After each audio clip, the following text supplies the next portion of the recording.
सूरह जुमा कुरान मजीद की 62वीं सूरत है और ये मदनी सूरत है। इसमें 11 आयात और 2 रुकू हैं। इस सूरत का नाम उसमें यौम जुमा, जुमे का दिन के जिक्र की वजह से रखा गया है। सूरह जुमा का खुलासा और तर्जुमा, तौहीद और अल्लाह की तस्बीह। इन आयात में अल्लाह तालीज़ की अजमत, पाकीज़गी और हिकमत बयान की गई है। हर चीज़ आसमानों और ज़मीन में जो कुछ भी है अल्लाह की तस्बीह बयान करती है।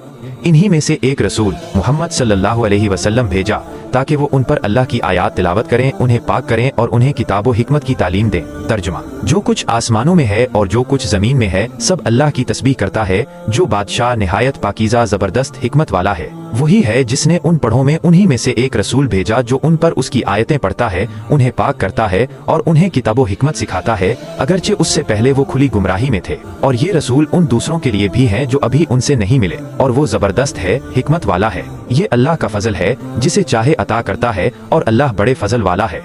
यहूदियों की मिसाल, इन आयात में यहूद की मिसाल दी गई है जिन्हें तौरियत दी गई थी लेकिन उन्होंने उस पर अमल नहीं किया। वो उस गधे की तरह हैं जिस पर किताबें लदी हों। उनके उस दावे को रद्द किया गया है कि वो अल्लाह के दोस्त हैं। उन्हें कहा गया है कि अगर तुम अपने दावे में सच्चे हो तो मौत की तमन्ना करो, मौत से भागना। उनका मौत से भागना इस बात का सबूत है कि वो अपने अमाल की वजह से आखिरत में बदतरीन अंजाम के खौफ में मुब्तला हैं। तर्जुमा, जिन लोगों पर तौरात का बोझ डाला गया फिर उन्होंने उसे ना उठाया, इनकी मिसाल उस गधे की सी है जो बहुत सी किताबें उठाए हुए हो। क्या बुरी मिसाल है उन लोगों की जिन्होंने अल्लाह की आयात को झुटलाया, और अल्लाह जालिम कौम को हिदायत नहीं देता। कह दो, ए यहूदियों, अगर तुम ये गुमान करते हो कि तुम ही अल्लाह के दोस्त हो दूसरे लोगों को छोड़कर, तो मौत की तमन्ना करो अगर तुम सच्चे हो। और वो कभी भी उसकी तमन्ना नहीं करेंगे उस गुनाह की वजह से जो उनके हाथों ने आगे भेजा है, और अल्लाह जालिमों को खूब जानता है। कह दो, जिस मौत से तुम भागते हो वो तुम्हें आकर रहेगी, फिर तुम्हें गैब व शहादत के जानने वाले की तरफ लौटाया जाएगा, फिर वो तुम्हें बताएगा जो तुम करते थे।